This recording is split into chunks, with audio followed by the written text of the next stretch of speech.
Hi, part 4 of answering to your questions. Next ma'am we A O ಆಗಿ select ಆದರೆ first month salary ಎಷ್ಟು ಬರುತ್ತೆ, training ಹೇಗಿರುತ್ತೆ, ಎಲ್ಲಿರುತ್ತೆ, ಎಷ್ಟು ಮಂತ್ ಇರುತ್ತೆ, ಇದ್ರ ಬಗ್ಗೆ ಒಂದು ವೀಡಿಯೋ ಮಾಡಿ. ಓಕೆ, ಟ್ರೈನಿಂಗ್ ಬಗ್ಗೆ ಒಂದು ವೀಡಿಯೋ ಮಾಡ್ತೀನಿ. ಬಟ್ ನಿಮಗೆ ಫಸ್ಟ್ ಮಂತ್ ಸ್ಯಾಲ್ರಿ ಎಲ್ಲ ಬರಲ್ಲ. ಯಾಕೆಂದರೆ ನೀವು ಜಾಯ್ನ್ ಆಗಿ ನಿಮ್ಮದು ಸ್ಯಾಲ್ರಿ ಪ್ರೋಸೆಸ್, ಜಾಯ್ನಿಂಗ್ ಪ್ರೋಸೆಸ್ ಇದೆಲ್ಲ ನಡೆಯೋದಕ್ಕೆ ಏನೆಲ್ಲಾದರೂ 4 to 5 ಮಂತ್ಸ್ ಹಿಡಿಯುತ್ತೆ. ಸೊ 4 to 5 ಮಂತ್ಸ್ ನಿಮಗೆ ಸ್ಯಾಲ್ರಿ ಇರಲ್ಲ, ಮೈಂಡಲ್ಲಿ ಇಟ್ಕೊಳ್ಳಿ. ಅರ್ಥ ಆಗ್ತಿದಲ್ಲ?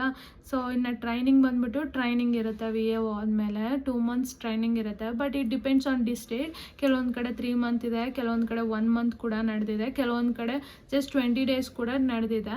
ಬಟ್ ಟ್ರೈನಿಂಗ್ ಅನ್ನೋದು ಇದ್ದೇ ಇದೆ. ಒಂದು ಮ್ಯಾಕ್ಸ್ ಟು ಮ್ಯಾಕ್ಸ್ ಒಂದು 2 ಮಂತ್ಸ್ ಆದರೂ ಟ್ರೈನಿಂಗ್ ಇರುತ್ತೆ. ಸೊ ಟ್ರೈನಿಂಗು ನೀವು ಯಾವ ಡಿಸ್ಟ್ರಿಕ್ಕಿಗೆ ಸೆಲೆಕ್ಟ್ ಆಗಿರ್ತೀರೋ ಆ ಡಿಸ್ಟ್ರಿಕ್ಟ್ ಹೆಡ್ ಕ್ವಾರ್ಟರ್ಸಲ್ಲೇ ನಿಮಗೆ ಟ್ರೈನಿಂಗ್ ಇರುತ್ತೆ. ಟ್ರೈನಿಂಗ್ ಹೇಗಿರುತ್ತೆ ಅನ್ನೋದು ನಾನು ಒಂದು ವೀಡಿಯೋದಲ್ಲಿ ಕಂಪ್ಲೀಟ್ ಡೀಟೇಲಾಗಿ ಎಕ್ಸ್ಪ್ಲನೇಷನ್ ಕೊಡ್ತೀನಿ, ಯೋಚನೆ ಮಾಡಬೇಡಿ. ಓಕೆನಾ? Then madam V A O ಆದಮೇಲೆ ಪ್ರತಿ ಜಿಲ್ಲೆಯಲ್ಲೂ ಹಾಸ್ಟೆಲ್ ಫೆಸಿಲಿಟಿ ಇರುತ್ತಾ? ಸ್ಟೇ ಆಗೋಕ್ಕೆ ಹೇಳಿ ಮೇಡಮ್. ಓಕೆ, ನೀವು ವಿ ಎ ಒ ಆಗಿ ಸೆಲೆಕ್ಟ್ ಆದಮೇಲೆ ಟ್ರೈನಿಂಗಲ್ಲಿರುವಾಗ ನಿಮಗೆ ಫ್ರೀ ಹಾಸ್ಟೆಲ್ ಫೆಸಿಲಿಟಿ ಕೊಡ್ತಾರೆ. ಬಟ್ ಹಾಸ್ಟೆಲ್ ಫೆಸಿಲಿಟಿ ಬಂದುಬಿಟ್ಟು ಯಾವುದಾದ್ರೂ ಆ ಡಿಸ್ಟ್ರಿಕ್ಕಲ್ಲಿ ಇರುವಂತಹ ನಿಮ್ಮ ಟ್ರೈನಿಂಗ್ ಸೆಂಟ್ರಿಗೆ ಹತ್ತಿರ ಇರುವಂತಹ ಒಂದು ಗೌರ್ಮೆಂಟ್ ಹಾಸ್ಟೆಲ್ ಆಗಿರುತ್ತೆ. ನೆನಪಲ್ಲಿ ಇಟ್ಕೊಳ್ಳಿ. ಪ್ರೈವೇಟ್ ಹಾಸ್ಟೆಲ್ ಎಲ್ಲ ಕೊಡೋಲ್ಲ. ಗೌರ್ಮೆಂಟ್ ಹಾಸ್ಟೆಲ್ ಯಾವುದಾದ್ರೂ BCM ಬಾಯ್ಸ್ ಹಾಸ್ಟೆಲ್ ಈ ಥರ ಹಾಸ್ಟೆಲಲ್ಲಿ ನಿಮಗೆ ಉಳ್ಕೊಳ್ಳೋಕ್ಕೆ ಜಾಗ ಕೊಡ್ತಾರೆ. ಅದಾದಮೇಲೆ ನೀವು ನಿಮ್ಮ ಟ್ರೈನಿಂಗ್ ಪೀರಿಯಡ್ ಆದಮೇಲೆ ನಿಮಗೆ ತಾಲೂಕಿಗೆ ಅಲಾಟ್ ಮಾಡ್ತಾರೆ ಅಲ್ವಾ. ಫಾರ್ ಎಕ್ಸಾಂಪಲ್, ನೀವು ಒಂದು ಡಿಸ್ಟ್ರಿಕ್ಕಲ್ಲಿ ಟ್ರೈನಿಂಗ್ ತೊಗೊತಿದ್ರಿ, ಆವಾಗ ನಿಮಗೆ ಫ್ರೀ ಹಾಸ್ಟೆಲ್ ಕೊಡ್ತಾರೆ.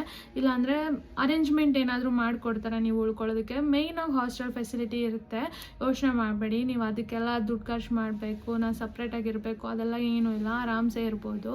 ಬಟ್ ಇದಾದಮೇಲೆ ನಿಮಗೆ ನಿಮ್ಮ ಸರ್ಕಲ್ ಅಲಾಟ್ಮೆಂಟ್ ಆಗುತ್ತೆ ಅಲ್ವಾ, ಆವಾಗಲೂ ಕೂಡ ನಿಮಗೆ ನಿಮ್ಮ ತಾಲೂಕಲ್ಲಿ ನಿಮಗೆ ಹಾಸ್ಟೆಲ್ ಫೆಸಿಲಿಟಿ ಕೊಡ್ತಾರೆ. ಬಟ್ ನೆನಪಲ್ಲಿರಲಿ, ಆವಾಗಲೂ ಕೂಡ ನಿಮಗೆ BCM ಗೌರ್ಮೆಂಟ್ ಹಾಸ್ಟೆಲ್ನ ಅಲಾಟ್ ಮಾಡ್ತಾರೆ.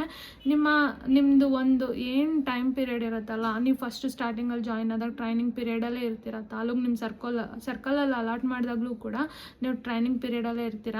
ನೀವು ಎಷ್ಟು ದಿನ ಬೇಕಿದ್ರೂ ಇರ್ಬೋದು ಆ್ಯಕ್ಚುಲಿ, ನಿಮ್ಮ ಹೈಯರ್ ಅಥಾರಿಟಿ ಪರ್ಮಿಷನ್ ತೊಗೊಂಡು.